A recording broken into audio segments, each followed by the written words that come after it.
오늘은 요한계시록 26번째 시간입니다. 천사가 다섯째 나팔을 불다 라는 제목으로 요한계시록 9장 1절에서 12절까지 말씀을 전하도록 하겠습니다.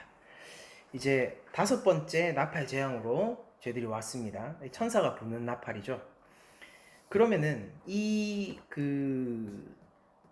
나팔 재앙들의 이제 특이점 중에 하나가 저희들이 한 가지 창을 가지고 있잖아요. 하나님이 구원을 행하시기 위해서 하나님의 백성들을 구출시키는 거죠. 하나님의 백성들을 되찾고 이 세상으로부터 구출시키기 위하여서 내리는 재앙이라는 그런 목적성이 있었지 않습니까? 그러면서 이 다섯 번째 나팔 재앙으로 오게 되면은 이전에 자연 세계를 통하여서 하나님의 구원을 이루어 가시던 그런 하나님에게서 이제 자연 세계를 제하고요. 그러니까 여기 이제부터 신기한 것은 그토록 자연 세계가 흔들리고 있었는데 다섯 번째 나팔 재앙부터는 완전히 자연 세계가 배제되고 인간만이 그 재앙 가운데로 핀포인트로 들어오게 돼요. 그러니까 이거는 한편으로는 환경이 안정적이게 된다라는 점에서는 다행이지만은 사실 근본적으로는 더 강한 재앙이죠. 그러니까 이제 간접적인 영향을 받는 것이 아니라 직접적으로 하나님의 심판의 핀포인트가 맞추어지게 되는 것입니다. 그러니까 우리가 스나이퍼가 멀리 있는 물체들을 조준할 때에 그 조준경 안에, 그 사선 안에 쫙 뭔가가 들어오게 되죠. 그래서 그 핀포인트 안에 이제 자신이 저격해야 되는 물체가 오게 되면은 방아쇠를 당기고 총알이 날아가 그 물체가 지금 무언가 오고 있는지 오고 있지 않은지도 알기 전에 이렇게 타격을 입게 되는 것처럼 하나님의 심판 안에 이 땅이, 이 세상이 이미 들어와 있는 것입니다. 여러분들 스나이퍼의 조준경 안에 누군가가 들어와 있다면은 그는 지금 매우 위급한 상태겠죠. 자신의 눈에 총을 가진 사람이 보이지 않는다고 해서 스나이퍼의 핀포인트 안에 있음에도 불구하고 유유자적하게 살 수는 없을 겁니다. 오히려 스나이퍼의 핀포인트 안에 있다, 당신이 그 조준경의 사선 위에 정확하게 놓여 있다 라는 사실을 누군가가 전해줄 때에 거기에 가서 하세요. 네. 거기에 바르게 반응하는 방식은 우리가 위험성을 깨닫고 빠르게 회피하는 게 바로 이 위기에 대응하는 올바른 행동일 것입니다. 우리가 하나님 안에서도 하나님의 심판이라는 것을 바라볼 때에 우리의 올바른 행동이라는 것은 마치 이와 같은 거예요. 우리가 눈에 보이지 않는다라고 해서, 그리고 우리가 확인할 수 없다고 해서 우리의 심판의 위험성이 없는 것처럼 행동하는 것이 아니라 그 심판의 위험성을 알게 되었을 때 빠르게 도망치고 빠르게 심판으로부터 회피하려는 시도들을 해야 되겠죠. 그게 바로 하나님에게로 도피하는 것이고 예수 그리스도라는 도피성 가운데로 들어가게 되는 일입니다. 바로 예수님의 십자가를 믿는 일이 되겠죠. 그러나 그렇게 하지 못할 때에 하나님을 여전히 불신하고 예수님을 떠나 있는 사람들은 오늘 본문의 일을 겪게 되는 거예요. 그러면 오늘 본문에 대한 이해를 이 상징적인 내용으로 가득 차 있잖아요. 이 상징에 대해서 이해를 하고 과연 이 상징들을 이때 당시 요한 공동체는 어떻게 받아들였는지에 대해서 한번 생각해보고, 그리고 거기서 오늘날 우리 한국교회가 이 본문을 어떻게 받아야 하는지 차례대로 살펴보도록 하겠습니다. 먼저 본문을 보면은 우리의 눈을 끄는 것이 하늘에서 땅에 떨어진 별 하나가 있다라고 얘기를 하는 부분이에요. 이제 나팔이 빵 부러지자마자 하늘에서 지금 별이 떨어진 게 아닙니다. 떨어지고 있는 게 아니라 지금 땅에 별 하나가 있어요. 이미 나팔이 불어서 떨어진 게 아니라 그냥 거기 있었어요. 근데 그 별의 특징이 뭐냐면은 그는 본디 하늘에 있다가 떨어진 별이라는 거예요. 하늘에서 떨어져 있는 그런 별 하나가 있습니다. 그런데 이 별이 그냥 별이 아니죠. 왜냐면은 무적행의 열쇠를 받았다라는 걸 통해서 알 수 있는 게 뭡니까? 이거는 실제로 별이 아니라 이 별을 인격적으로 묘사하고 있는 그런 인격적인 어떤 누군가 혹은 세력에 관한 상징적인 묘사라는 걸 알 수 있어요. 하늘에서 땅에 떨어진 별 하나가 있는데 그가 특이할 만한 점은 무적행의 열쇠를 받고 있다라는 거예요. 그러니까 무적행은 지옥을 얘기하는 거겠죠. 지옥의 열쇠를 받고 있는데 그가 지옥의 문을 엽니다. 2절을 보면 그쵸? 지옥의 문은 이 별이 땅에 떨어진 별, 본디 하늘에 있었으나 지금은 땅에 떨어져 있는 이 별이 무적행의 열쇠를 가지고 이 지옥의 문을 열어요. 그러니까 그때부터 무슨 일이 일어나느냐? 마치 땅에 지옥의 입구를 열었더니 그 구멍에서부터 큰 화덕의 연기 같은 연기가 올라와요. 그럼 여기서 연상되는 건 뭐죠? 지옥불로 가득한 연기가 나고 그 지옥불에 그을린 연기가 세상을 덮고 있는 듯한 모습을 보여주고 있는 거죠. 그러니까 이거 만약에 영화로 이 장면을 만들었다면은 영화의 한 씬이었다면은 이게 CG로 아주 장엄하게 연출되어야 하는 아주 공포스럽게 연출되어야 하는 인류 마지막의 날 정도에나 어울릴 법한 장면이 되는 거겠죠. 그래서 그 새까만 화덕에서 올라오는 연기는 무언가를 태우는 연기니까 이렇게 막 몽글몽글 하얗지 않죠. 새까맣죠. 그런 검정이 묻은 연기가 이렇게 확 올라오니까 해와 공기가 그 구멍의 연기로 말미암아 어두워집니다. 자, 여러분들 여기서 생각나는 게 뭐예요?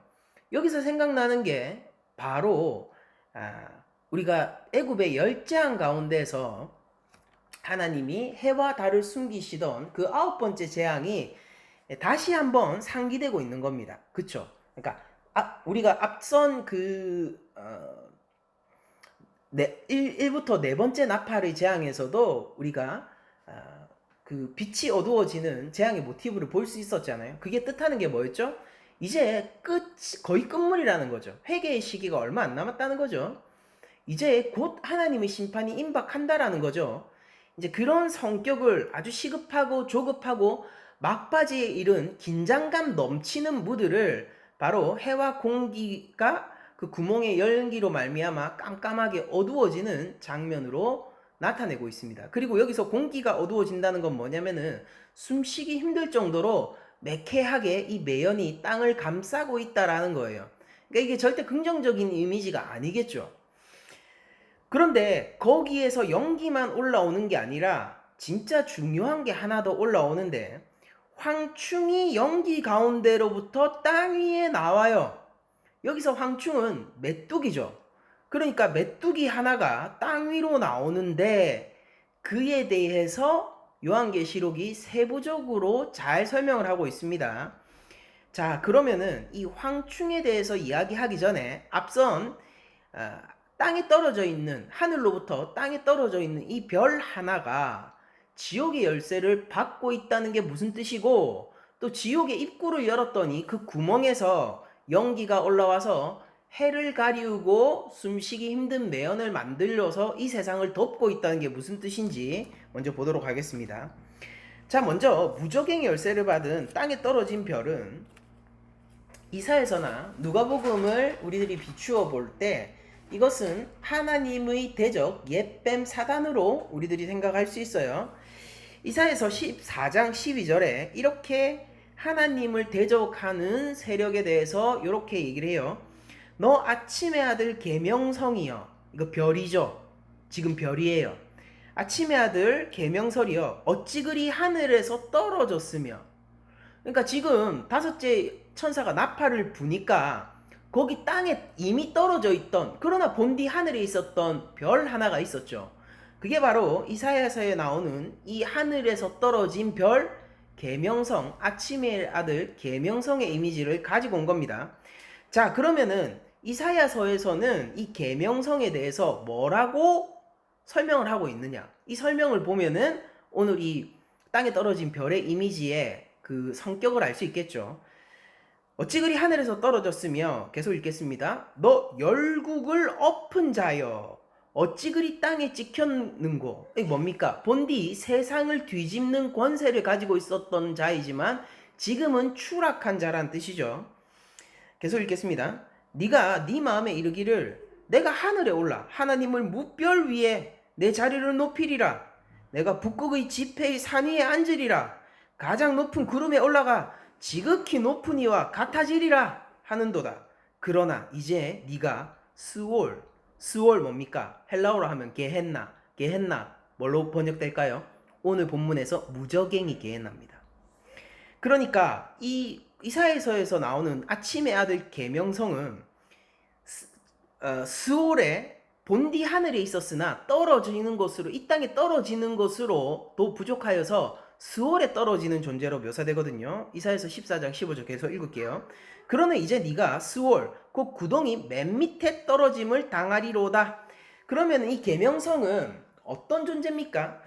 하늘에 닿을 만큼, 하나님과 비길 만큼 아름다움과 그 권세를 뽐내던 자이지만 그 자신의 교만함으로 말미암아 이 땅에 떨어지고 더 나아가서 지옥 밑바닥에 처박힐 운명에 거한 게 본디 별처럼 아름다웠던 계명성이고요.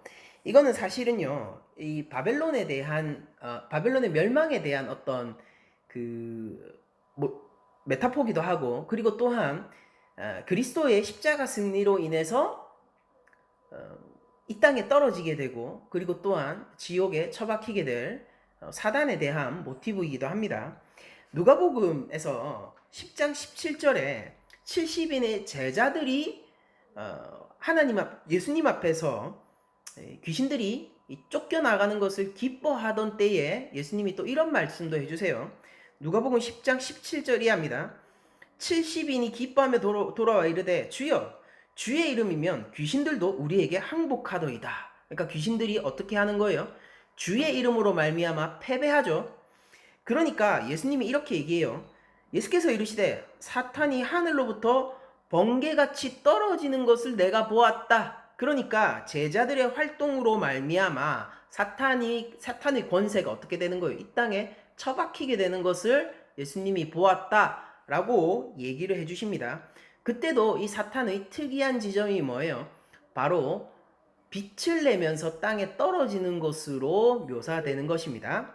그리고 예수님이 이어서 이렇게 얘기합니다. 자, 사탄을 떨어뜨리는 제자의 권세를 어떻게 얘기하느냐면은 내가 너희에게 뱀과 정갈을 밟으며 라고 하면서 사탄을, 이 땅에 떨어진 사탄을 뭐에 비유하세요? 뱀과 정갈로 비유하세요. 그쵸? 그러니까 옛뱀 사단은 뭘로 불립니까? 본디 밝았던 별로도 불리고요. 그리고 이 땅 위에서는 뱀으로도 불리고 정갈로도 불리는 거예요. 그러면서 내가 너희에게 뱀과 정갈을 밟으며 원수의 모든 능력을 제어할 권능을 주었으니 너희를 해칠 자가 결코 없을 것이다 라고 얘기하면서 제자들의 안전을 보장해주고 있습니다. 무엇으로부터의 안전입니까? 바로 뱀과 정갈, 즉 사단으로부터의, 하나님의 대적의 세력으로부터의 안전을 예수님이 보장해 주는 것이죠. 그러면서 마지막으로 이런 말씀을 하십니다. 예수님께서 누가복음 10장 20절 그러나 귀신들이 너희에게 항복하는 것으로 기뻐하지 말고 너희 이름이 하늘에 기록된 것으로 기뻐하라 라는 가르침을 주십니다. 자, 그러면은 우리가 무저갱에서 무저갱의 열쇠를 가지고 그 무저갱을 마음대로 열었다 닫았다 하는 것처럼 보이는 이 의인화된 별은 뭘로 추정할 수 있을까요?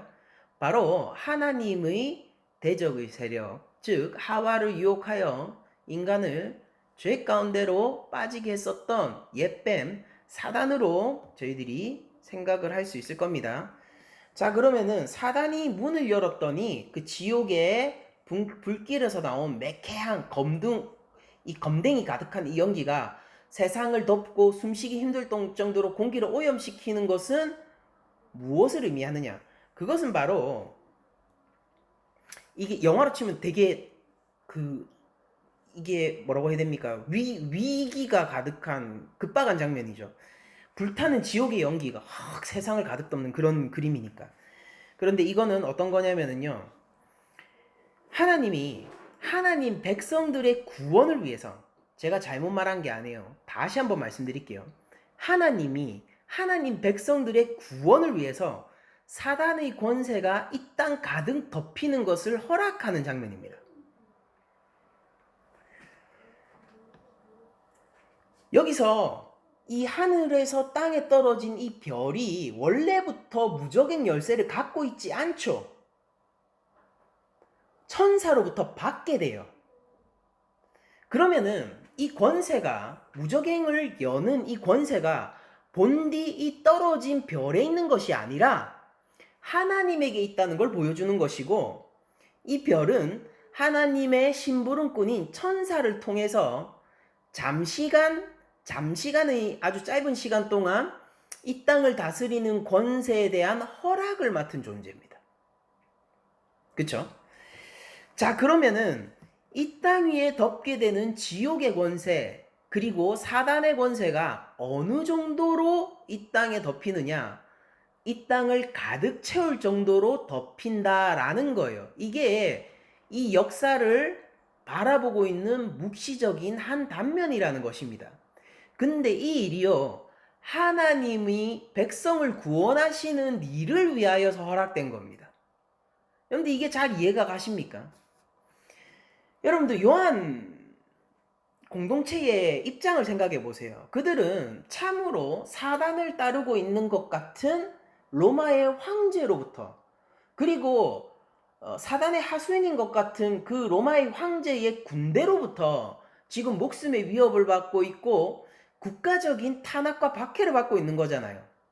그런데 이 장면이 얘기하는 건 뭐냐면은, 이런 박해 가운데서도 이 땅을 매캐하게 뒤덮는 사단의 권세가 가득한 이런 삶의 현장에서도 하나님은 백성의 구원을 위하여서 그것을 허락하셨다라고 얘기를 하고 계신 것입니다.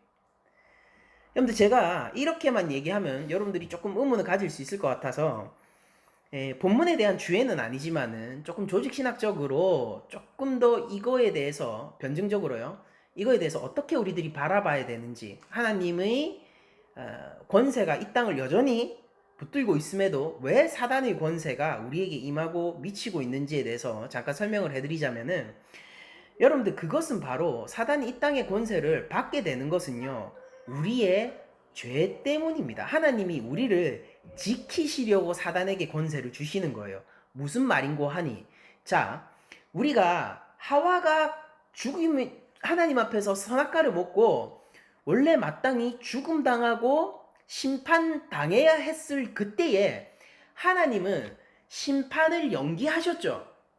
오래 참으심과 긍휼로서 그들을 에덴 동산에서 쫓으셔서 두 번째 찬스를 주시고, 이번에 이 두 번째 찬스는 그들에게 인간에게, 아담과 하와에게 맡겨 놓는 것이 아니라 하나님이 직접 그들을 구하는 방식으로 두 번째 찬스를 행하시기 위해서 그들의 심판을 잠시 미뤘습니다. 그러면은 이 하나님의 공의의 심판이 미뤄진 첫 번째 목적은 뭐죠? 첫 번째 목적은 하나님의 자녀들, 하나님의 백성들을 살리기 위함이죠.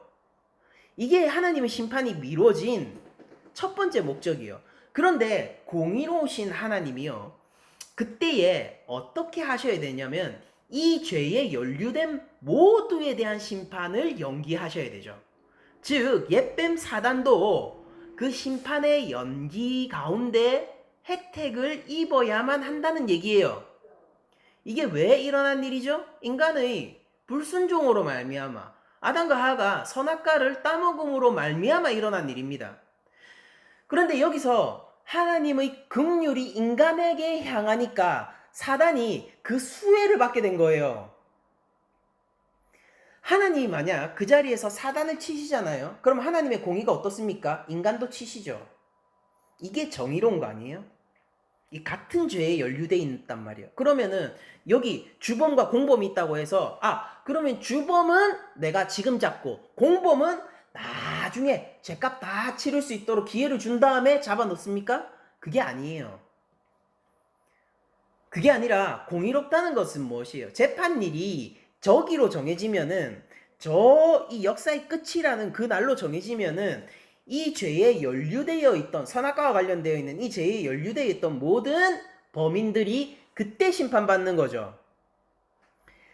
여러분들 엄밀하게 얘기하자면은요, 사단도 지금 어떤 측면에선 바로처럼 기회를 받고 있는 시기이기도 한 겁니다.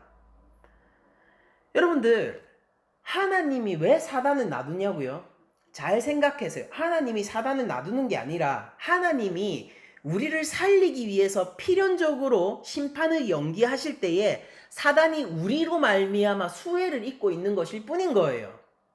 하나님이 사단에게 긍휼을 베푸셔서 이 사단이 이 땅에 활개칩니까? 하나님의 대적이 여전히 이 땅 가운데 존재하고 있어요? 하나님의 능력이 작기 때문입니까? 하나님의 심판은 힘을 모아서 비축해서 특정한 날이 되어야지만 그들을 심판할 수 있기 때문이에요? 전혀 아니죠. 이 모든 것은 무엇 때문에 일어났느냐면은 하나님이 아담과 하와를 사랑하시기 때문에 일어난 일이고, 하나님이 아담과 하와를 구원하시려는 작정을 하셨기 때문에 일어난 일이에요. 사단이 왜 이 땅 가운데 있습니까? 우리의 죄로 말미암아서예요. 하나님 왜 풀어놓으셨어요? 아니에요. 사단이 이 땅에서 활개치는 걸 보면서 느끼시란 말이에요. 뭐를? 하나님이 나를 이렇게 사랑하시고 구원하시기 위하여서 저 역겨운 대적의 세력마저도 허락하시는구나. 하나님의 사랑이 얼마나 큽니까? 하나님의 은혜가 얼마나 큽니까? 하나님의 오래 참으심이 얼마나 큽니까? 여러분들 우리들은요, 인간적인 마음은 어떻습니까? 나에게 역겨운 자, 내가 보기 힘든 자가 있으면은 지금 당장 눈앞에서 치우려고 하죠. 하나님도 그러고 싶지 않으실까요? 그러실 능력이 없으십니까? 그럴 명분이 없는 거예요. 모든 것은 충족되어 있어요. 다만 우리를 사랑하시기에, 우리를 구원하시기 위하여서 그 역겹고 더러운 하나님 대적의 세력들을 참고 계시는 거예요. 우리의 죄에 대해서 참으시기 위하여서 용서할 수 없는 그들의 죄에 대해서도 참고 계신단 말이에요. 그러면은 왜 하필이면은 그들을 놔두기만 하시지 왜 이 땅의 권세를 가진 자로 놔두셨습니까? 라고 하면은 그건 역시 우리 때문이죠. 잘 생각해 보세요. 하와가 하나님께 순종해야 되는데 이게 왕의 질서 안에 있는 백성의 모양이잖아요. 하나님께 순종해야 되는데 선악과를 따먹을 때에 자발적으로 따먹었어요? 아니죠. 사단의 유혹에 넘어간 거죠. 무슨 말이냐? 하와의 왕이 사단이 됐다라는 소리예요. 하나님의 명령을 지켜 행하는 것이 아니라 사단의 명령을 받들어 순종하여 행하는 자가 됐다라는 거예요. 그럼 이 구도가 하나님이 심판해야 되는 범죄 집단의 구도죠. 그러니까 하나님이 이걸 참으신다고요. 그게 아담과 하와가 선택한 길이었습니다. 맞죠? 하나님이 그걸 조장하셨습니까? 그렇지 않아요. 아담과 하와가 사단의 명령에 순종하기로 결정했고 그 구도를 하나님이 피조 세계 안으로 가지고 왔다고요. 하나님이 심판하시려면은 이거 전체를 심판해야 되죠. 하나님 왜 놔두죠? 하나님 왜 무적행의 열쇠를 줍니까? 왜 사단이 이 땅 가운데서 마치 세상 권세를 다 가지고 있는 양 행동하게 하시냐고요? 인간 공동체, 아담 공동체가 그 질서를 요구했고 그 더럽고 역겨운 질서를 하나님은 참고 계십니다. 왜요? 하나님은 백성을 사랑하셔서요.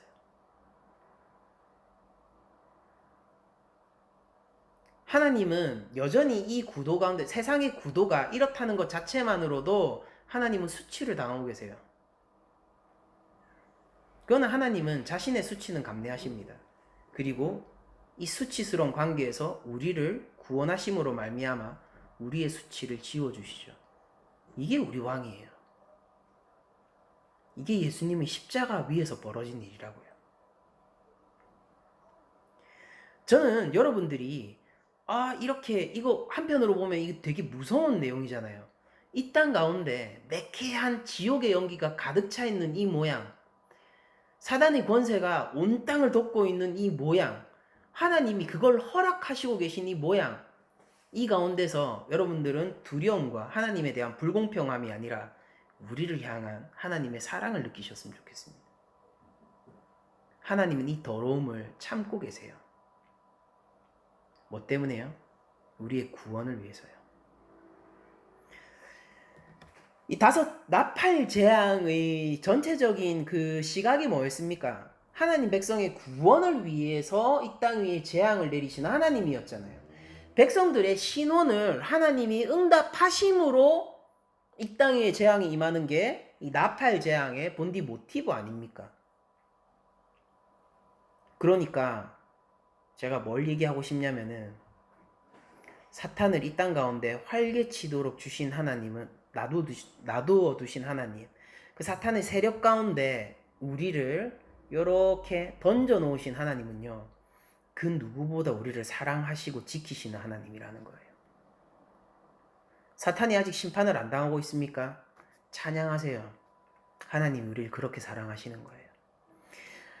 사탄이 이 땅을 역겨운 그의 지옥의 권세로 가득 붙들고 있는 장면을 여러분들 보세요. 하나님의 이름은 수치를 당하고 그리스도의 이름은 이 땅에서 밟히고 있고, 하나님의 백성들은 그것으로 말미암아 핍박당하고 있는 현장을 보십니까? 그때 여러분들 찬양하세요. 하나님이 그만큼 우리를 사랑하세요.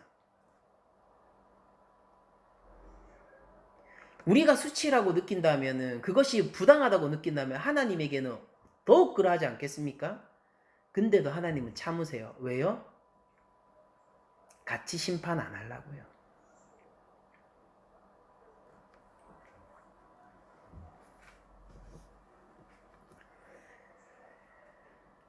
그리고 오히려 오늘 요한계시록 본문은 나중에 다 읽어보면 여러분들 아시겠지만 놀라운 반전이 있는데, 단순히 이 사단과 지옥과 사단의 권세가 이 땅을 덮는 것이 성도들에게만 임하는 게 아니라 오히려 성도들은 지킴을 받고요. 나중에 설명드릴게요. 되게 아이러니한 거예요. 성도들은 오히려 이 가운데서도 지킴을 받고요. 오히려 이 지옥과 사단의 권세가 세상에 덮임으로 말미암아 하나님을 믿지 않고 오히려 하나님의 백성을 핍박하는 자들을 심판하세요. 사단이 활개치고 세상의 권세를 막 가지고 사람들을 넘어뜨리고 파괴하고 이런 일들이요, 우리를 파괴시키기 위해서 하나님이 허락하신 게 아니라 오히려 이 역겨움마저도, 하나님 앞에서 용서될 수 없는 이런 하나님 대적의 세력마저도 하나님이 대적자들을 심판하시는 도구로서 사용하신다라는 게 이 다섯째 나팔 재앙의 본질적인 메시지고, 그리고 그게 이 역사의 묵시적인 한 단면이라는 것입니다. 자, 그러면은 이제 계시록 9장 3절에 나오는 황충에 대한 이야기를 좀 해야 될 것 같아요. 자, 그럼 황충은 땅에 떨어진 별과는 다른 존재죠. 이 땅에 떨어진 별은 무저갱의 열쇠를 받은 자인데, 황충은 그 지옥으로부터 기어 나온 메뚜기지 않습니까? 그러니까 이 땅에 떨어진 별과 황충은 다른 존재예요. 정확하게 얘기하자면은 황충은 땅에 떨어진 별의 시중들입니다. 그 길을 추종하는 이 땅에 떨어진 별의 백성들 혹은 그 세력들을 황충이라고 부르고 있는 거예요. 자, 황충이 연기 가운데로부터 땅 위에 나왔습니다. 그런데 그들에게 이 땅에 떨어진 별, 즉 사단이 받고 있는 권세와 동일한 권세가 주어지죠. 이 구도가 어때요? 그리스도의 승리가 교회에게 그대로 부여되는 것처럼 사단의 파괴적인 권세가 황충에게 그대로 부여되고 있는 그 장면이 나오는 거예요. 그리고 그들이 있는 권세를요, 땅에 있는 정갈의 권세라고 부릅니다. 정갈의 권세는 뭘 얘기하는 거냐면은 괴롭히고 파괴하고 독을 주입하는 권세예요. 살리는 권세 없죠. 회복하는 권세 없어요. 괴롭게 하고 핍박과 환란을 가져오는 권세만 가지고 있어요. 그러면은 여러분들 잘 생각해 보세요. 이 정갈에게 쏘인 자들은 지금 정갈 같은 칼과 창으로 죽임을 당하고 있는 교회겠습니까? 아니면 정갈과 같은 칼과 창으로 교회를 찌르고 있는 로마겠습니까? 둘 중에서 누가 정갈의 독에 쏘임을 받았냐고요? 로마죠. 되게 그림들이 아이러니하죠. 여러분들 이 실제 1세기 교회를 초대교회를 생각하면서 이 본문을 보면은 이 많은 여러 가지 어떤 감정들이 일어나는 것을 알 수 있습니다. 그러면서 이 황충이 그러니까 사단의 세력들, 사단의 백성들이 이 땅 가운데 파괴의 권세를 부여받게 되는데 천사가 그들한테 얘기합니다. 그들에게 이르시되 땅에 풀이나 푸른 것이나 각종 수목은 해하지 말고 자 1에서 4 나팔의 재앙은 어땠습니까? 자연 세계로만 향했죠. 그런데 여기서는 철저하게 거기에 신경 쓰지 말래요. 그거는 무시하래요. 오히려 보존하라고 합니다. 그걸 보존하면서 그럼 이 핀포인트가 스나이퍼의 이 사선이 누구에게로만 향하느냐? 읽어볼게요. 오직 이마에 하나님의 인침을 받지 아니한 사람들만 해하라 라고 얘기를 하는 거예요. 그러니까 예수님을 믿고 하나님을 믿고 따르는 자들이 아니라 하나님을 불신앙하고 예수 믿는 하나님의 백성들을 오히려 핍박하는 사람들에게 그 전갈의 권세를 향해라 라고 얘기하는 거예요. 현실의 상황과 너무 다르죠. 초대교회 지금 1세기 초대교회 상황은 어때요? 요한 공동체는 어때요? 정갈의 쏘임을 받고 있는 거잖아요. 그런데 요한은 뭐라고 얘기하느냐면은 그들이 정갈의 쏘임을 받고 있고 우리는 하나님의 인치신 가운데 지킴을 받고 있다라고 역전한 그림을 우리 교회한테 주고 있는 겁니다. 왜 그러냐? 납득할 만한 이유가 있어야 될 거 아니에요. 현실 상황하고 너무 다르니까. 그러면은 그렇다는 이유를 설명해 주세요. 저를 납득시켜 주세요. 그게 다음 본문에 계속 나오죠. 제가 조금 더 설명하고 그 이유에 대해서 말씀드릴게요. 5절에 보면은 그러나 그들을 죽이지는 못하게 하시고 5달 동안 괴롭게만 하게 하시는데 그 괴롭게 함은 정갈이 사람을 쏠 때에 괴롭게 한것 같다라고 얘기하면서 이 정갈의 권세가 하나님을 믿지 않는 모든 사람에게 임할 수 있음을 얘기하고요. 그리고 5달이라는 기간 동안 죽지는 않는 괴로움을 전해준다라고 얘기를 하고 있습니다. 자, 그러면 이거는 뭘 얘기하는 거냐면요. 저희들이 얘기할 게 되게 많아요. 오늘 너무 많은 그 상징들이 있어가지고요. 5달이라고 얘기하는 거는 완전수 10의 절반을 이야기합니다. 이 5달은 기본적으로 환란의 기간, 핍박의 기간을 나타내는 거고요. 이 5달이라는 애매한 숫자는 어때요? 길지도 않고 짧지도 않은 기간이에요. 그러니까 이렇습니다. 짧다라고 불평하기에는 길고요. 길다라고 불평하기에는 짧은 기간을 상징하는 게 이 5달이에요. 자, 여러분들 하나님이 이 땅 가운데 정갈의 권세 가운데 노출시킴으로 말미암아 하나님이 요구하시는 게 뭐냐면은 옛 이스라엘 백성들이 바벨론의 창과 칼 아래로 들어감으로 말미암아 원하셨던 것과 일치하게 되는데 그게 바로 회개하고 하나님께로 돌이킴입니다. 회개하고 하나님 앞에 돌이켜라. 그런데 사람들은 어떻습니까? 이 기간 동안에 이 환난과 정갈의 핍박의 기간 동안에서 이 황충이 주는 핍박의 기간 동안에서 하나님을 발견하고 하나님께로 돌이키는 것이 아니라 황충의 편에 서게 된다고요. 그래서 황충에 편입돼서 그 사단의 세력으로 편입되게 된단 말입니다. 사단의 백성, 사단의 군사가 된다라는 소리예요. 특히 여기서 황충이 보여주는 게 뭐냐면 군사적 이미지가 굉장히 강하거든요.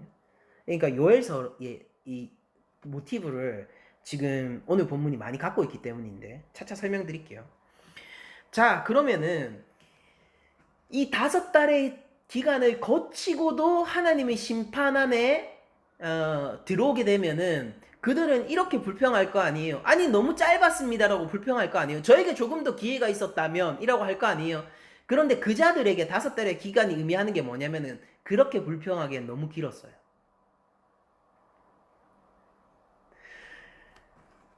여러분들 반대로 이 전갈의 권세 가운데에서도 그들에게 굴복하지 않고 하나님의 인침을 받아 보호를 받은 백성들은 어쩌면 이렇게 불평할 수도 있잖아요. 하나님, 이 5달의 기간이 너무 길었던 거 아닙니까? 하나님 너무 더뎠던 거 아니에요? 하나님 너무 오래 참으신 거 아니에요?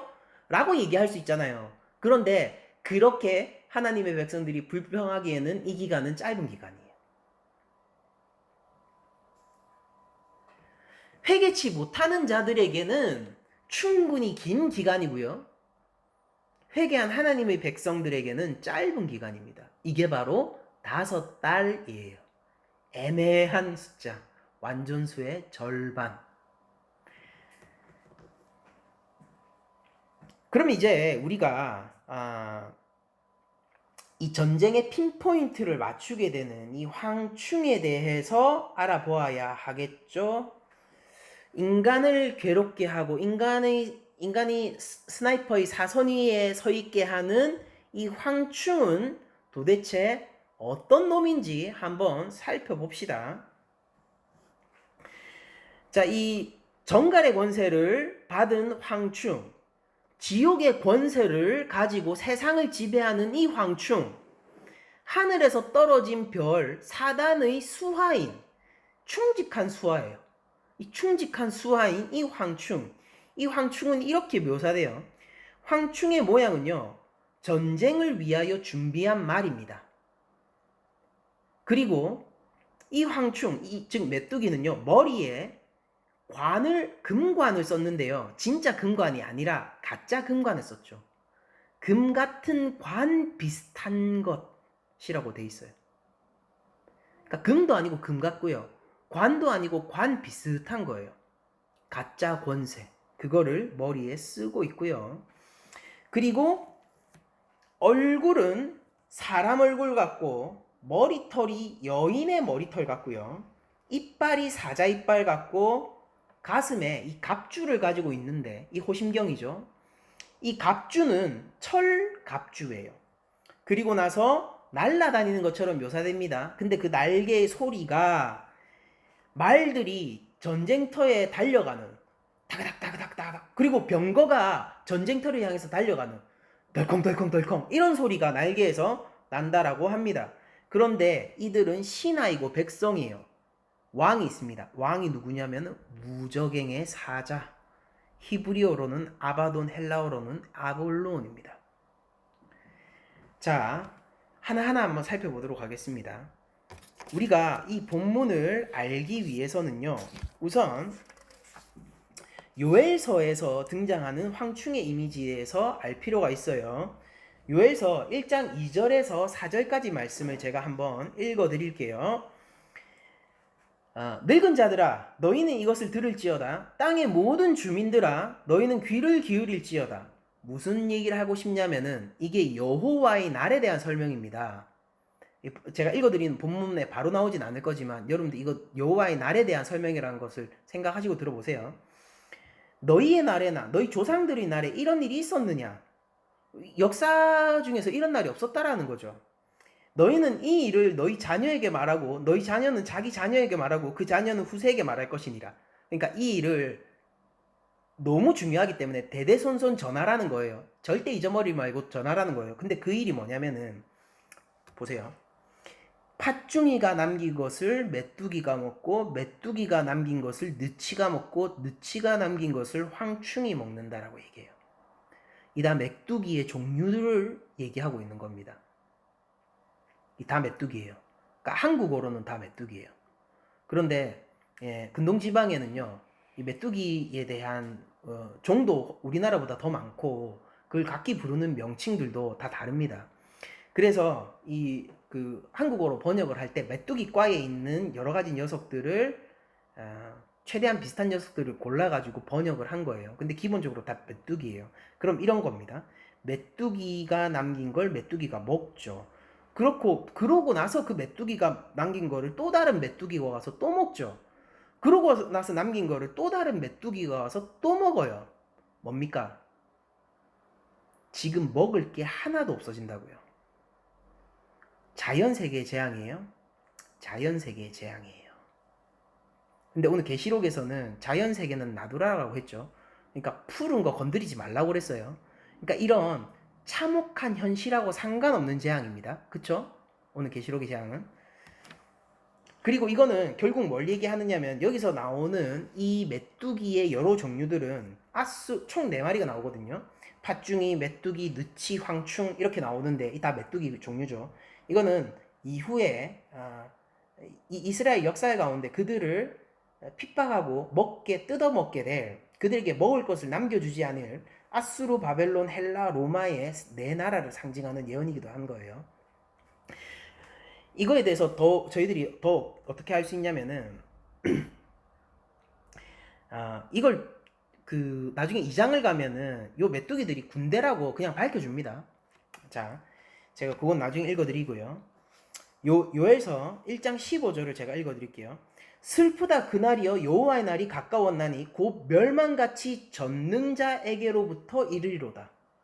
그러니까 요엘서의 인사이트는 뭐예요? 요엘서에서 등장하는 이 이스라엘을 다 먹어치우게 돼서 모두가 슬퍼하게 돼. 먹을 게 없어가지고 어느 정도냐면은요, 제사장들이 제사했을 포도주도 없어요. 그렇게까지 싹 먹어치워버리게 될, 성전이 쓸모가 없고 밭이 쓸모가 없고 창고가 쓸모가 없게 되는 거를 계속 얘기해 주거든요. 나중에 요에서 1장 따로 한번 읽어보십시오. 그렇게 될 그 재앙을 여호와의 날이라고 부르고 그게 전능자로부터 왔대요. 그럼 황충과 이 메뚜기는 누가 보낸 겁니까? 하나님이요. 자, 오늘 계시록 본문을 생각해 보세요. 이 땅 가운데 이 황충의 정갈의 권세가 가득 되어 있는데 이게 누구로부터 온 거예요? 하나님으로부터 온 거예요. 그러면 하나님의 백성인 우리에게 이게 위협이 되겠습니까? 안 되겠죠. 여러분들 제가 키가 작고 왜소하지만은 우리 초등학생들은 정리할 수 있지 않겠어요? 제가 지금부터 초등학교 한 학급을 제가 쓸어버리러 간다고 생각해 보세요. 실제 하나님과 세상의 격차는 그거보다 더 할 테죠. 지금부터 제가 한 학급을 다 쓸어버리러 가는 거예요. 제 손에 이제 무기가 들려 있고요. 저는 오랫동안 준비를 해가지고 체력과 근력을 길러서 초등학교 학급을 덮칩니다. 다소 우스꽝스러운 비유지만은 제가 희화해도 상관없어요. 그러니까 하나님과 세상의 격차는 그 이상이에요. 그렇게 한다고 생각해 봅시다. 그래서 내가 딱 초등학교 딱 반의 문을 탁 열면서 다 죽었어! 이렇게 했을 때 진짜 실제 다 죽을 거예요. 그들은 저를 막을 수 없을 거예요. 초등학생들이 어떻게 저를 막습니까? 못 막아요. 이거를 애원해도 안 될 거예요. 자비는 더 이상 남아있지 않아요. 그런데 그 순간 그 나로부터 온 이 재앙에서 안전할 수 있는 사람이 딱 한 명 있겠죠. 그게 누구냐면은 내 아들요. 특히 그 학급에서 제 아들에 대한 왕따가 일어나고 있었다면 제 아들은 오히려 더 기쁘겠죠. 살았다 싶을 거 아니에요. 아빠의 힘이 강하기 때문에 아빠의 힘이 우리 교실을 덮치는 이 파괴적인 힘이 너무 확고하기 때문에 오히려 더 안전함을 느낄 거 아닙니까? 그게 이 땅의 역사 가운데서 존재하는 교회의 무드란 말이에요.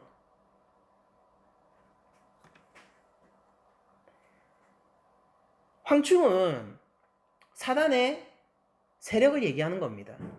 군대적인 속성을 가진 세력이죠. 그렇지만은 그들이 이 땅을 덮는다고 해서 그게 우리에게 위협이 되는 건 아니에요. 생각해 보세요. 그게 사단이 보낸 게 아니라 하나님이 보낸 세력이에요. 안전할까요? 안전하잖아요. 본문도 얘기하잖아요. 하나님의 인침을 받지 아니한 사람만 해하라. 그럼 인침을 받은 사람은 뭐예요? 괜찮은 거죠. 그러니까 여러분들 열왕계시록을 보시면서 두려워지는 것이 아니라 더욱더 담대해지셔야 돼요. 요한계시록을 보면서 세상에 대해서 벌벌 떠는 게 아니에요. 요한계시록을 보면 볼수록 이 땅의 모든 것이 하나님의 통치권 안에 있음을 깨달아 알게 되어서 더욱 담대하게 세상 가운데로 전진하는 군사가 되어야 되는 것입니다. 제가 다시 요엘서로 넘어갈게요. 제가 1장의 일부분을 읽어드렸다면 이제 또 다른 예언인, 그러나 1장의 예언과 연관이 있어요. 또 다른 예언인 요엘서 2장의 예언의 일부를 읽어드릴게요. 요엘서 2장 1절, 시온에서 나팔을 불며, 나팔 재앙의 이미지죠. 시온에서 나팔을 불며 여호와의 날이 시온에서 나팔을 불며 나의 거룩한 산에서 경고의 소리를 질러 이 땅 주민들로 다 떨게 할지니 이는 여호와의 날이 이르게 됨이라. 이제 임박하였으니 곧 어둡고 캄캄한 날이요. 이미지가 겹치네요. 짙은 구름이 덮인 날이라. 이 지옥의 불길이 지옥의 매캐한 연기가 이 땅을 덮고 있는 이미지와 겹치네요. 여호와의 날의 이미지네요. 새벽빛이 산 꼭대기에 덮인 것과 같으니 이는, 그러니까 새벽빛이 산 꼭대기에 덮이면은 온 산이 밝아지잖아요. 근데 역으로 어떻습니까? 짙은 구름이 덮였으니까 빛이라고는 하나도 없겠죠. 이는 많고 강한 백성이 이르렀음이라. 이 많고 강한 백성이 여러분들 나중에 보면은 바벨론의 군대로 표현되는 군사 집단을 얘기하는 겁니다. 많고 강한 백성이 이르렀음이라. 이와 같은 것이 옛날에도 없었고 이후에도 대대에 없으리로다 라고 얘기하면서 요엘서 2장 4절에 이렇게 얘기합니다. 그의 모양은 맑았고, 이게 1장에서 나왔던 그 메뚜기, 4가지 종류의 메뚜기 떼를 얘기하는 거예요. 근데 그 모양이 맑았다라고 하죠. 오늘 계시록의 이미지와 겹치죠. 요엘서에서 따온 거예요. 그러니까 그의 모양은 맑았고 그 달리는 것은 기병 같으며. 여러분들 오늘 요한계시록 본문에서 메뚜기 날개 소리 뭐였어요? 기병 소리죠. 요엘서에서 갖고 온 겁니다. 계속 요엘서 읽어드릴게요. 2장 5절, 그들이 산 꼭대기에서 뛰는 소리가 병거 소리와도 같고, 와, 메뚜기에서 병거 소리 나네요. 불꽃이 건부를 사르는 소리와도 같으며 강한 군사가 줄을 벌이고 싸우는 것 같으니 그 앞에서 백성들이 질리고 무리의 낯빛이 하얘졌도다. 그러니까 이 메뚜기는 너무나도 강력한 군사적 힘을 가진 집단처럼 보입니다. 그래서 이 백성들이 질리고 얼굴이 하얘지는 거예요. 그러면서 요엘서 제가 쭉 넘어가서 2장 25절을 읽어드리면 그 정체를 요엘이 이렇게 밝힙니다. 내가 전에 너희에게 보낸 큰 군대 곧 메뚜기와 느치와 황충과 팥중이가 먹은 횟수대로 너희에게 갚아주리니. 그러니까 요엘서 후반부는 뭐냐면 너희들이 그렇게 고난을 당하지만 나중에 내가 그걸 다 갚아줄 거야 라는 희망과 소망의 예언이거든요. 그런데 그때 희망과 소망에서 얘기하는 게 뭐냐면은 이 앞서서 얘기했던 이 메뚜기의 종류들이 군대를 의미하는 거다라고 얘기를 하지 않습니까? 여기에서 요한계시록이 이 지옥의 하수인들, 사단의 하수인들의 이미지를 가지고 온 거예요. 자, 요엘서 머리에 넣고요. 다시 본문을 하나하나 황충의 모양들을 하나하나 따져보면서 이것에 의미하는 바를 살펴봅시다. 자, 먼저 전쟁을 위하여 준비한 말과 같은 게 황충의 모양입니다. 그러면은 이거는 빠르고 파괴적인 군대의 힘을 가진 세력으로 묘사가 되는 겁니다. 이거 어떻습니까? 로마의 군사들은 참으로 그러하죠. 그리고 이전에 하나님의 나라, 제사장 나라를 파괴했던 그 제국들의 군대도 참으로 이러했죠. 아주 예전에 애굽 가운데에서 하나님의 백성들의 핍박하던 애굽의 바로의 군대들도 참으로 이러했죠. 오늘날 우리를 덮쳐오는 이 세상의 원리와 이 세상의 힘 역시 참으로 군사적이고 빠르고 강한 힘을 가지고 있는 세력이 맞죠. 그러니까 이런 걸 얘기하는 거예요. 황충은 빠르고 파괴적인 군대의 힘을 가진 집단입니다. 그리고 머리에 금과 비슷한 것을 쓰고 있죠. 이건 뭐냐면은 가짜 권세를 얘기해요. 일단 일단의 면으로 보기에는, 언뜻 보기에는 세상을 다스리는 권세를 모두 지닌 것처럼 보이지만은 사실 따지고 보면은 그거는 금도 아니고 관도 아니에요. 뭐냐? 가짜 권세에 불과한 거예요. 한정적인 권세고 그들이 실제 이 세상의 주인도 아니에요. 하나님이 잠깐 맡겨놓은 거고요. 잠깐 이 땅을 맡겨놓았을 때도 그들이 주인이 아니라 하나님이 주인이세요. 그들이 이 땅에 파괴의 속성을 마구마구 펼치고 있을 때도 하나님의 손을 벗어날 수 없고요. 그렇게 이들이 하나님의 백성을 파괴하고 있을 때도 그 현장에서도 하나님이 주인입니다. 그러니까 이거 가짜 관이에요. 가짜 권세라고요. 그들은 너무나도 강하고 빠른 군대를 보유한 것처럼 보이지만은 가짜 권세를 가진 군대라는 거예요. 그러면서 이제 조금 더 설명을 해주죠. 자, 얼굴이 사람의 얼굴이란 건 뭐냐면은 그들이 이성과 간교한 지혜를 지니고 있다라는 거예요. 그러니까 무식한 군대가 아니에요. 이성과 간교한 지혜를 지니고 있습니다. 여자의 머리털은 무슨 뜻이냐면은 매혹적인 존재여서 사람을 유혹할 수 있음을 얘기하는 겁니다. 아주 맛있어 보이는 거죠. 옛뱀에 하와를 유혹했던 옛뱀의 그 말처럼 달콤함을 전해준다라는 거예요. 아름다운 외형을 가지고 있다라는 거예요. 사단은 우리가 미워하는 모습으로 나타나지 않습니다. 우리가 사랑하는 모습으로 나타나죠. 바리새인들이 왜 하나님 앞에서 정죄를 당합니까? 그들이 쫓고 있던 자기 의는 아름다운 것이었기 때문에 그들이 넘어간 거예요. 좋지 않아요? 바리새인들은 내가 죄를 지어야지 하고 죄를 지은 게 아니죠. 그들은 노골적인 죄의 모습은 오히려 혐오했죠. 그들과 같지 않음을 감사하고 있었죠. 그런데 그들이 쫓고 있던 아름다움이 까고 보니까 뭡니까? 양의 탈을 쓰고 있던 늑대였죠. 이렇게 죄악은요, 사단의 권세는 우리에게 매혹적인 것으로, 아름다운 것으로 우리를 유혹하며 다가온다라는 겁니다. 자, 그럼 사자의 이빨은 뭐냐? 이거 요에서에서 인용된 건데요. 그 군대, 메뚜기 떼에, 4가지 종류의 메뚜기 떼에 이빨이 사자의 이빨로 묘사되거든요. 이건 뭐냐면은 너무나 강한 군사력을 가지고 있어서 한 번에 사람을 파괴할 수 있는 힘을 얘기합니다. 처우로호심경, 갑주죠. 갑주. 방어할 수 있어요. 무슨 뜻이냐? 반면 그렇게 황충은 인간을 쉽게 파괴할 수 있지만은, 유혹하기도 하고 파괴할 수 있지만은 정작 인간은 황충을 무너뜨릴 수 없어요. 인간은 그것을 공격하지도 무너뜨리지도 못합니다. 그럼 어떡합니까? 당하는 거예요. 오직 하나님만이 지키신다 이 말입니다. 그리고 날개의 소리가 병거와 많은 말들이 전쟁터로 달려가는 소리라는 것을 보여주죠. 그러므로 이 황충은요, 개인이 아니라 세력을 뜻하는 거예요. 근데 그 세력은 뭐예요? 전쟁 세력이에요. 그 전쟁 세력이 지금 전쟁을 준비하고 있어요? 아니면 전쟁터에서 달리고 있어요? 지금 진행 중이에요, 전쟁이. 황충에 담고 있는 이미지가 그거란 말이에요. 지옥의 권세를 가진 세력, 즉 하나님을 대적하고 있는 그 세력이 현재 진행형으로 전쟁을 벌이고 있는데 너무 강력한 기병대의 모습으로 전쟁을 벌이고 있다는 거예요. 그러면서 정갈 꼬리와 그 꼬리에서 화살, 촉이죠.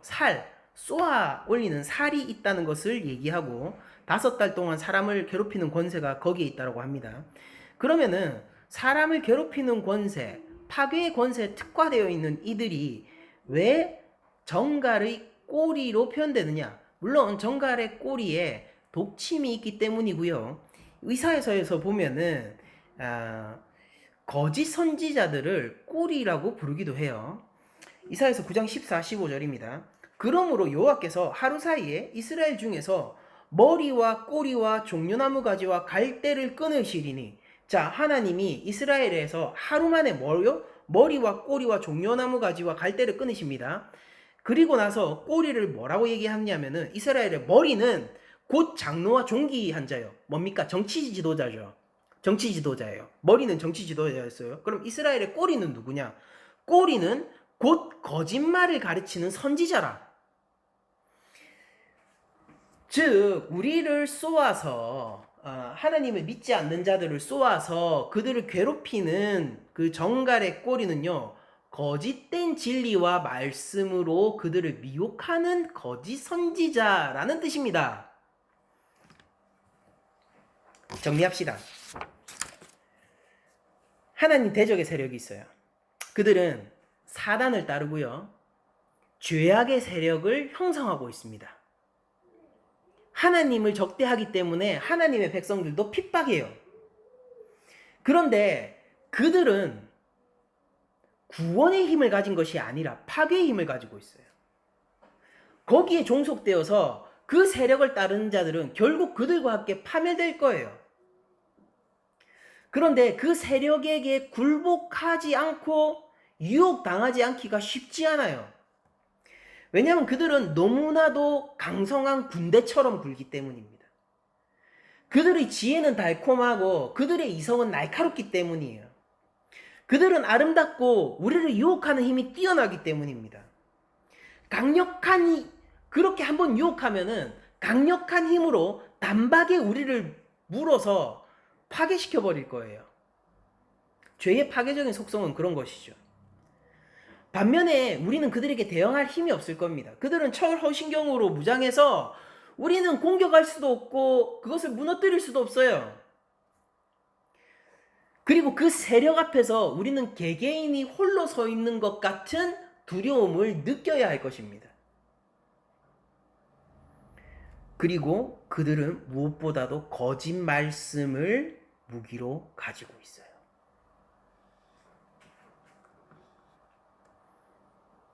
그런데 이 황충의 세력을 따르게 되는 것, 황충의 세력에 포함되는 것 자체가 뭐라고요? 하나님의 심판이라는 거예요.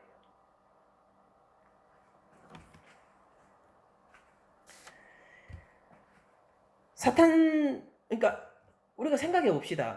굳이 우리 앞에 눈앞에 귀신이 나타나고 사탄이 있고 그런 게 아니라 이 세상은요, 하나님을 대적해요. 여러분들 이 생각해 보세요. 왜 자연 세계는 싹 다 빠지고 이게 인간에게만 핀포인트가 맞춰졌을까요? 여러분들 인간 외에 피조 세계의 그 무엇도 하나님의 질서를 벗어나 있지 않습니다. 개로 태어나서 개처럼 살다 죽어요. 나무요? 나무로 태어나서 나무로 성장하고 나무로 죽죠. 인간요? 인간으로 태어나서 하나님이 되려고 해요. 인간으로 태어나서 하나님이 우리에게 부여한 삶의 방식을 부정하고 거짓말하고 속이고 미워하고 분노하고 하나님을 향한 증오를 드러내며 살아갑니다.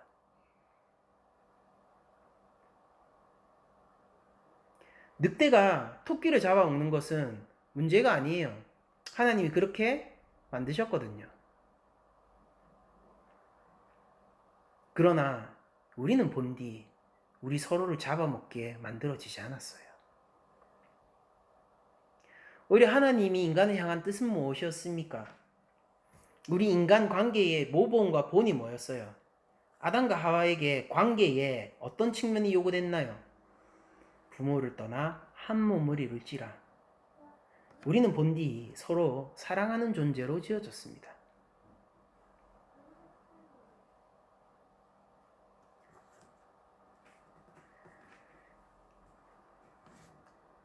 세상은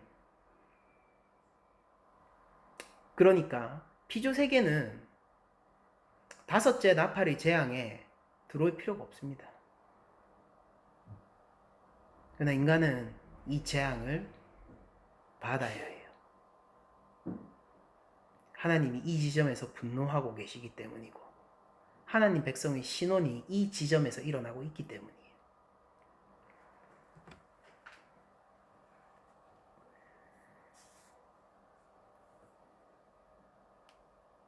요한 공동체는 이렇게 생각했을 겁니다. 우리가 황충 가운데 쏘임을 받고 있구나. 황충 가운데 쏘임을 받고 있구나. 그 정갈의 독이 우리 교회의 온몸으로 퍼져 있구나.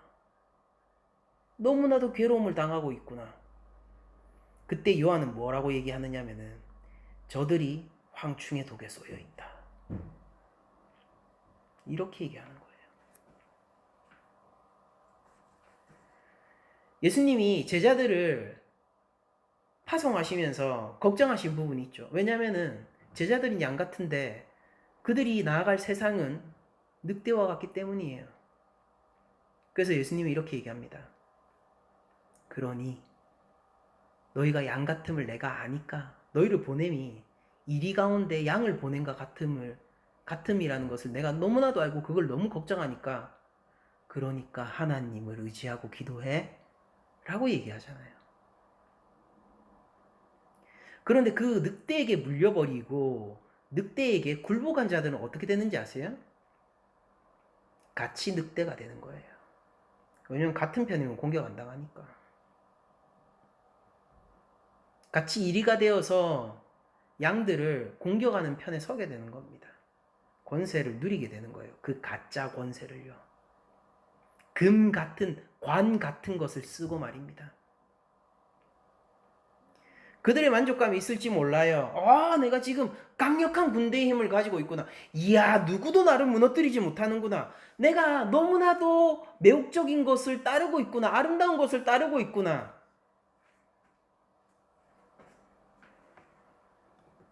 우리를 인도하는 이 진리와 가르침은 얼마나 아름다운가.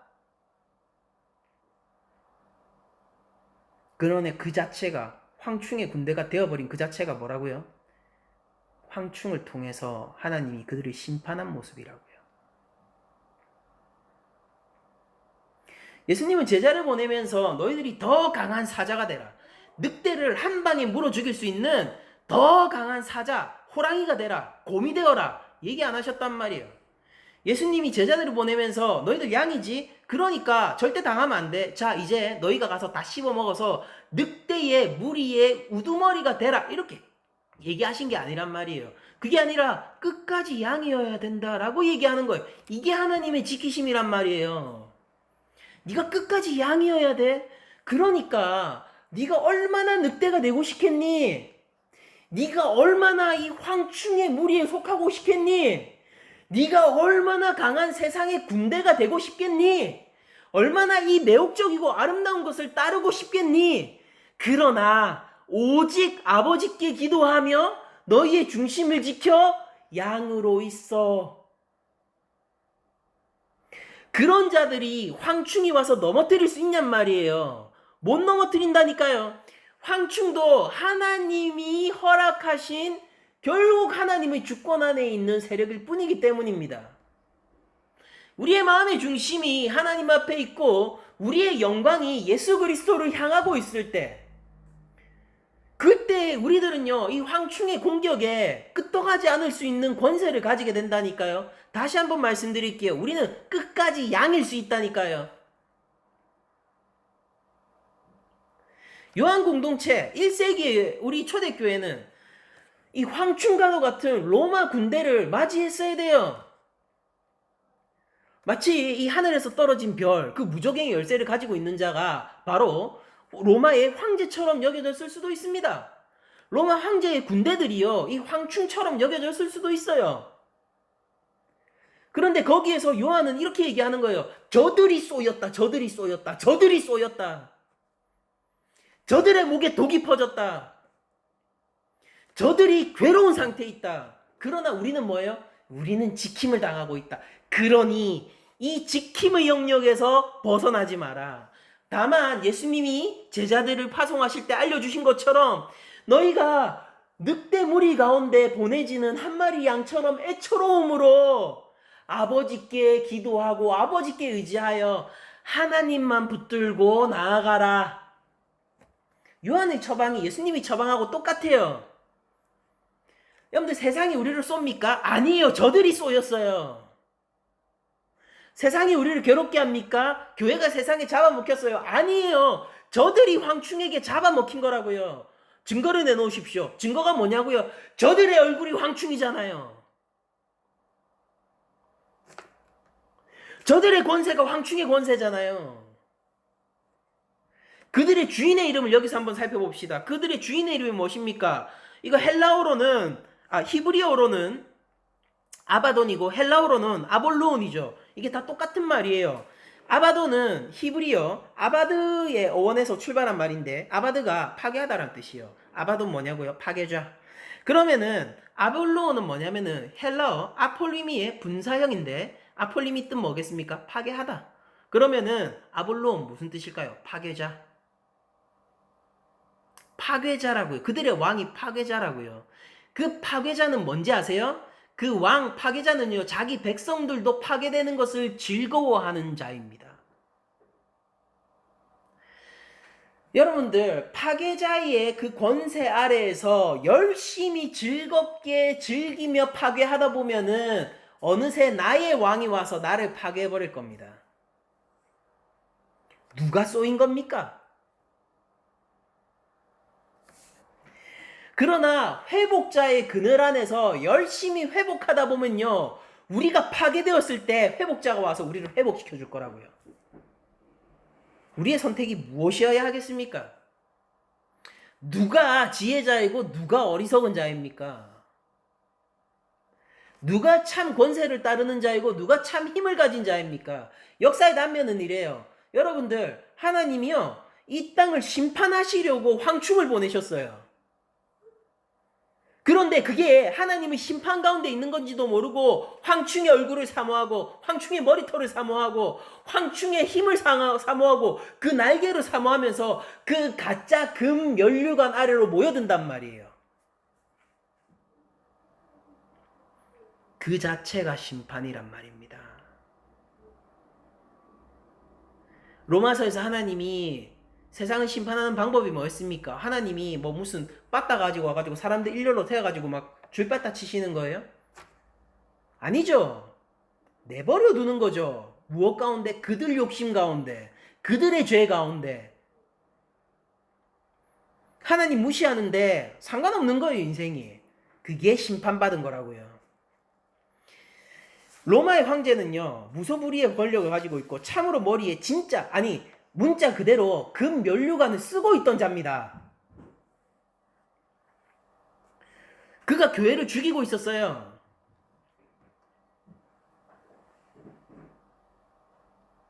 그리고 요한은 그 모습을 보면서 저가 황충의 정갈독에 쏘인 자라는 사실을 단번에 알아차립니다. 교회 가운데서 그 세력에 편입하고 싶어서 사람들 너무 많겠죠. 일단 생명을 부재할 수 있잖아요. 많은 걸 누릴 수 있잖아요. 그래서 실제 많은 사람이 배교하고 전향했습니다.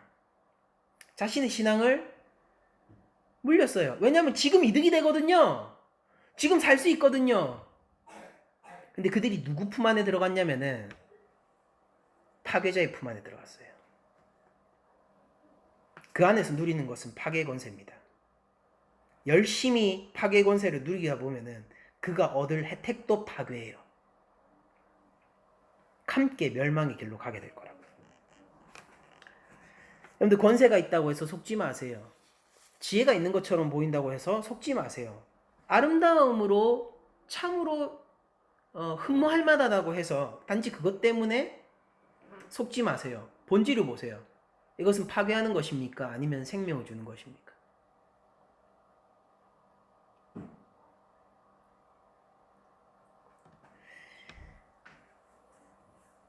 권세를 가진 자가 교회를 핍박할 때에 그 권세의 출처가 되시는 하나님이 그 일을 기억하십니다.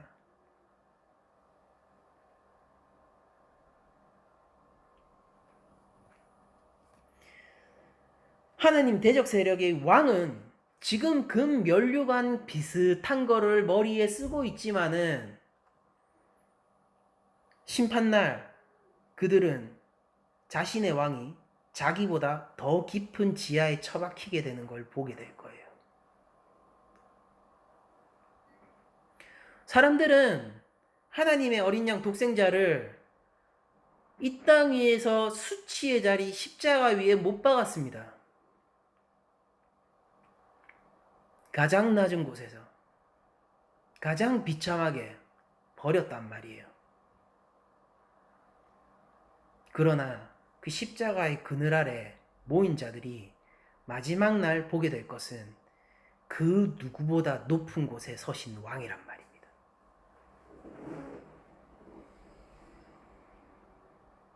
사단이 예수님을 유혹합니다. 산 위로 데리고 와서 절해라, 나에게 절해라, 이 모든 것은 너에게 주겠다. 웃기지 않아요?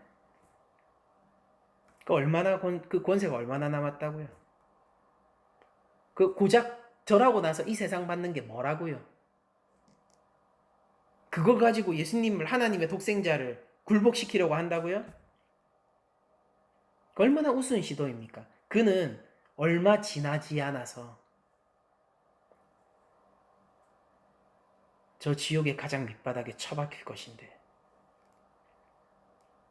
그 보잘것없는 권세를 가지고 와서 예수님을 유혹한다고요? 시도 자체가 수치스럽지 않습니까? 그 예수 그리스도의 제자들, 그 신랑 예수의 신부인 우리 교회가 그런데 그 사단의 동일한 유혹 가운데 넘어갈 거라고요? 그런 일은 없죠. 고작 그거 가지고요. 얼마 지나지 않아서 사라질 그 꼴랑 얼마 되지 않는 그 한 줌의 권세를 가지고요. 나에게 절을 하면 세상을 주겠다고요? 천지의 창조자가 우리 아버지신데.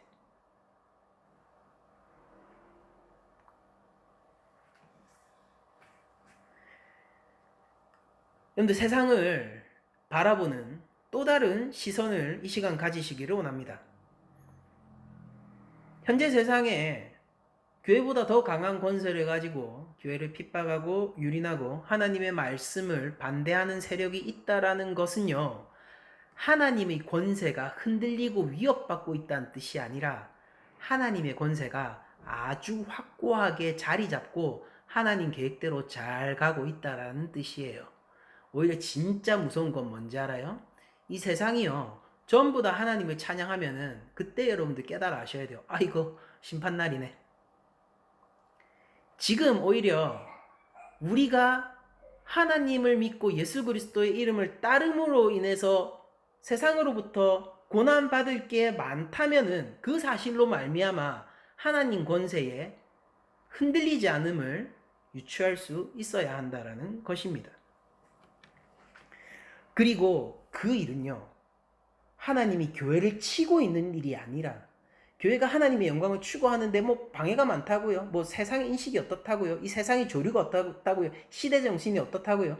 그런 게 하나님이 교회를 치시고 있는 일이 아니라 하나님이 그들을 치고 있는 일이에요. 우리는 거기서 안전한 존재고요. 그리고 더 무서운 건 뭔지 아세요? 이거는 고작 시작에 불과할 뿐, 앞으로 2재앙이 남아있고 이 5번째 나팔 재앙은 나머지 2재앙의 예고편일 뿐이라는 거예요. 그게 바로 9장 11절, 12절이죠. 첫째 화는 지나갔으나 보라, 아직도 이후에 화 둘이 이르리로다. 끝이 안 났습니다.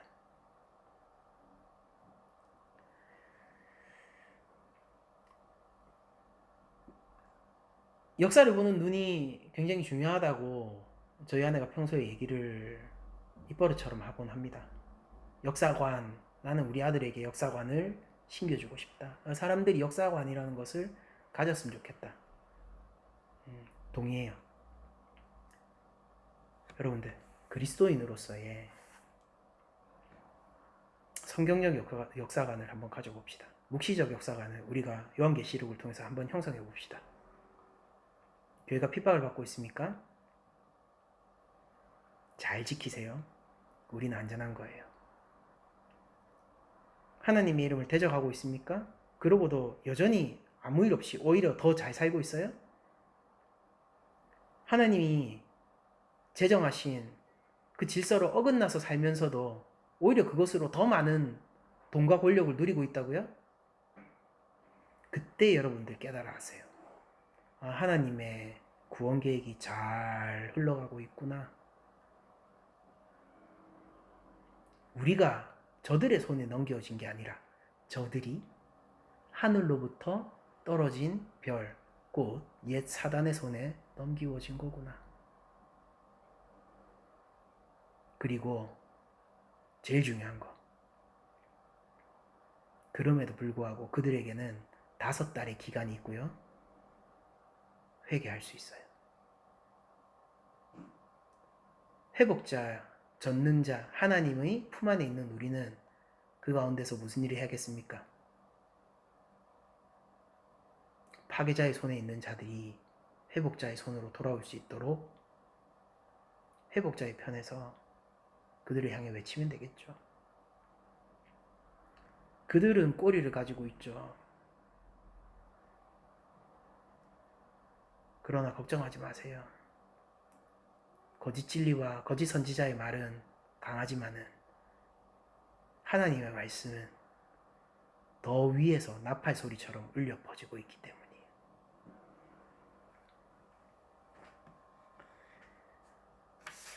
두려워하지 맙시다.